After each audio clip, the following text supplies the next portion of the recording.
Saya kutip di dalam kitab Nasaihul Ibad. Anin Nabi sallallahu alaihi wasallam an-najwa tuhassinul asrar. Was-sadaqatu tuhassinul amwal. Wal ikhlas yahsunul a'mal atau yuhassinul a'mal. Was-sidqu yuhassinul aqwal. Anin Nabi, dari Nabi Shallallahu Alaihi Wasallam menyampaikan an-najwa, bisik-bisik, artinya tidak kita umbar di dalam pembicaraan di saat kita punya rencana. Tuhassinul asror, itu dapat menjaga rahasia. Ini mengajarkan kepada kita ista'inu alal hajat bil kitman. Kalau kita punya rencana action yang besar, jangan diumbar dulu. Kalau cerita-cerita ke orang ya disambar sama orang nanti. Rasulullah mengajarkan hendaknya kamu simpan hajat kamu itu dengan kitman, dengan tidak mengumbar ke orang. Kadang-kadang kalau kita punya ide belum apa-apa sudah kuar-kuar gitu. Akhirnya apa ya, disambar sama orang, kadang diganjal. Fa inna kulladzi ni'matin mahsud. Karena sesungguhnya semua orang yang dapat nikmat itu ada yang hasud, ada yang nggak suka.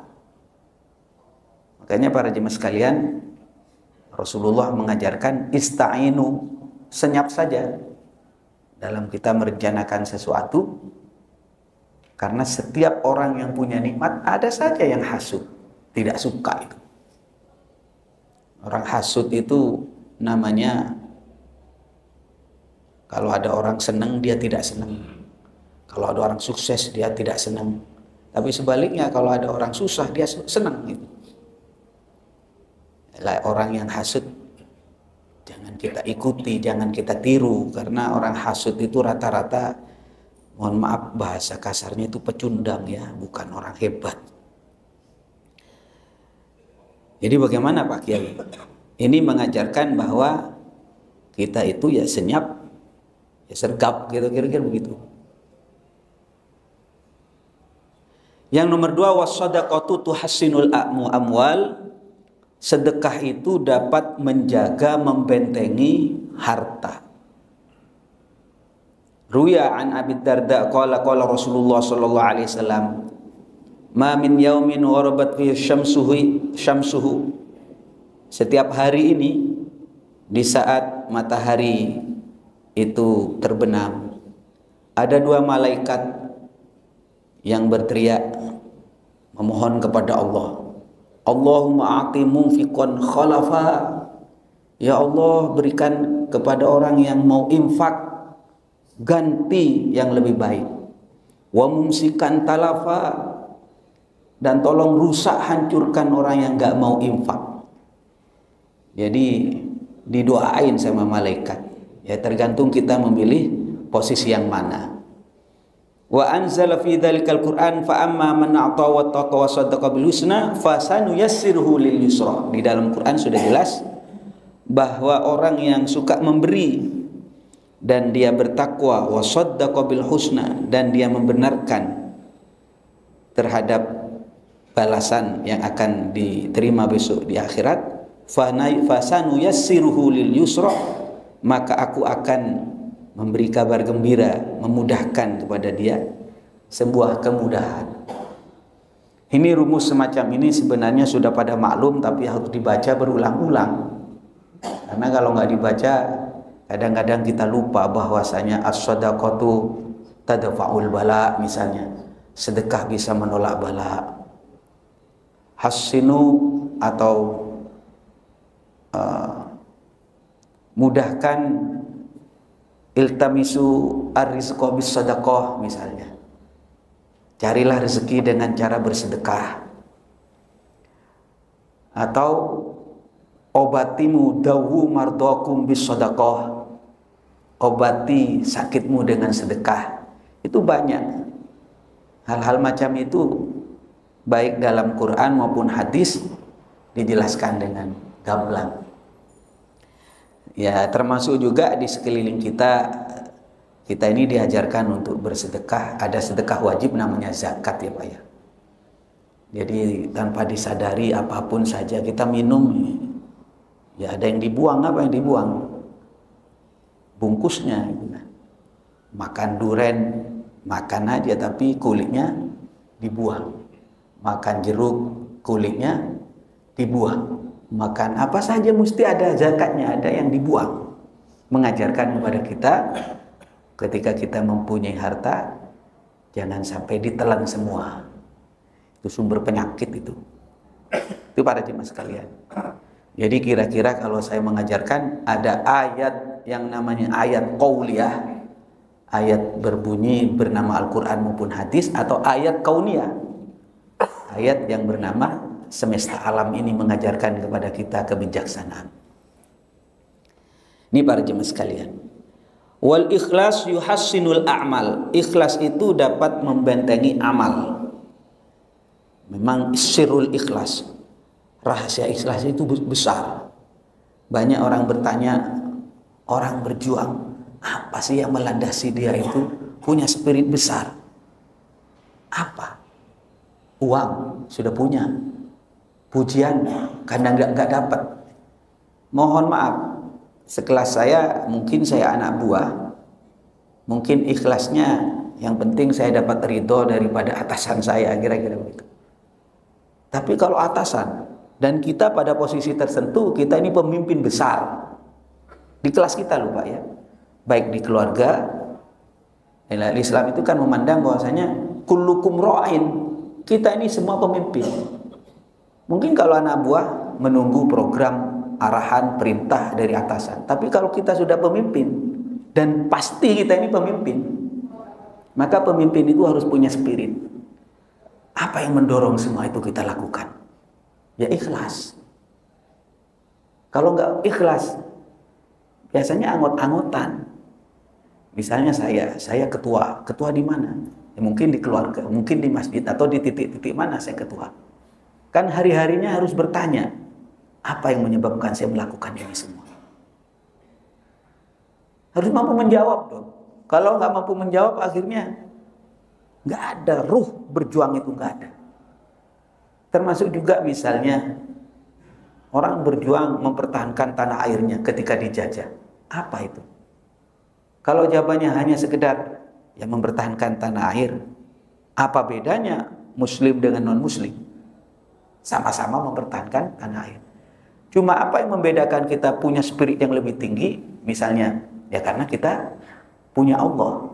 Makanya para jemaah sekalian, setiap sholat, saya itu kan diajarkan dengan Bapak untuk lillahi ta'ala. Usolli fardhu dhuhri arba'a rakatin mustaqbilal qiblati adan lillahi ta'ala.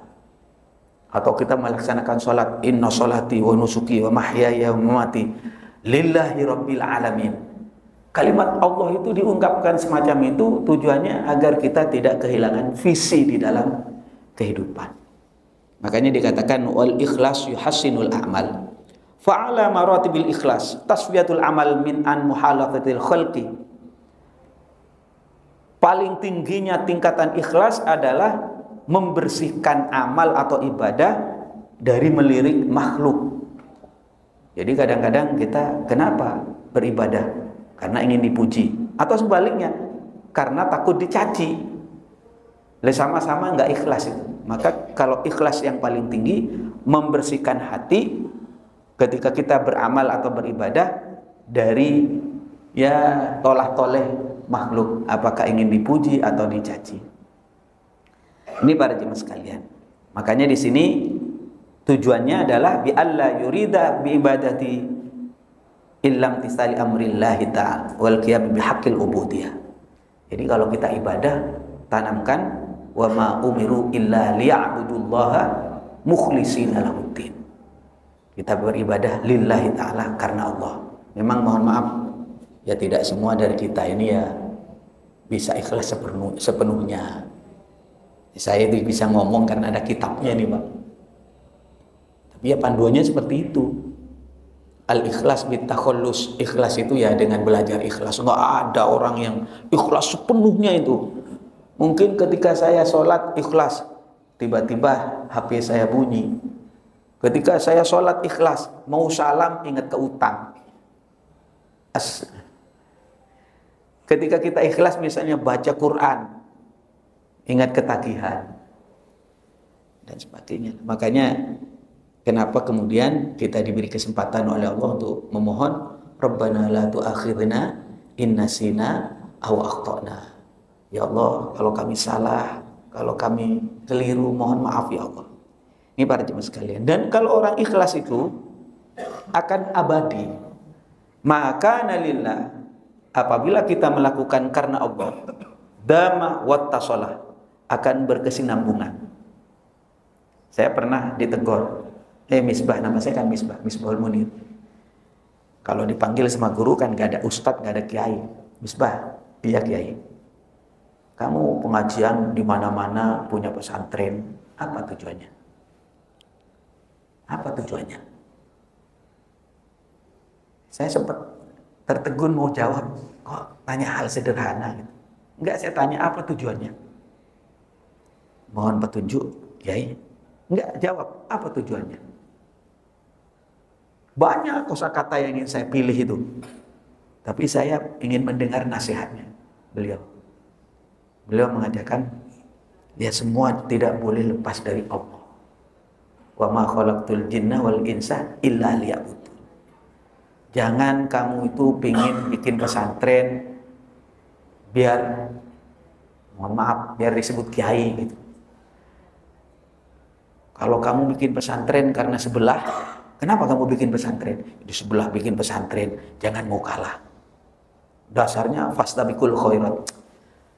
Cepat hilang itu. Kenapa kamu bikin majelis taklim? Sana bikin, jangan mau kalah. Kita bikin juga. Mungkin pada waktu ada ini di sebelah, kita semangat Pak. Ayo kita bikin pengajian juga, jangan mau kalah. Tapi ini nggak abadi. Kenapa? Ini sebelah ini kalau diem, kita juga ikut diem.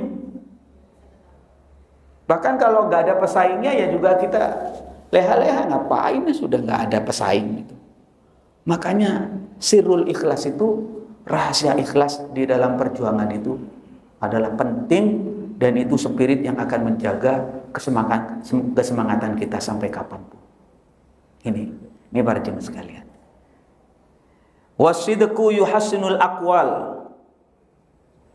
Jujur di dalam ucapan itu dapat membentengi akwal di dalam kita berkata. Fal kadhib ghairu makbul. Orang yang dusta tidak boleh diterima ucapannya.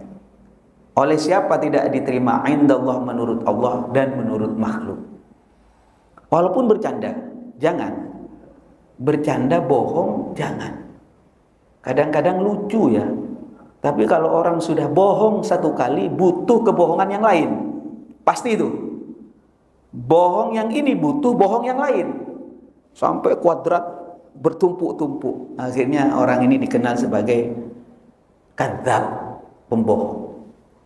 Dan orang kalau sudah pembohong sulit untuk diterima. Apalagi mohon maaf kiai, berat juga ya. Makanya di dalam riwayat hadis, orang hanya bukan menipu orang ya. Bukan menipu tapi ngasih makan, ada yang mengatakan kuda.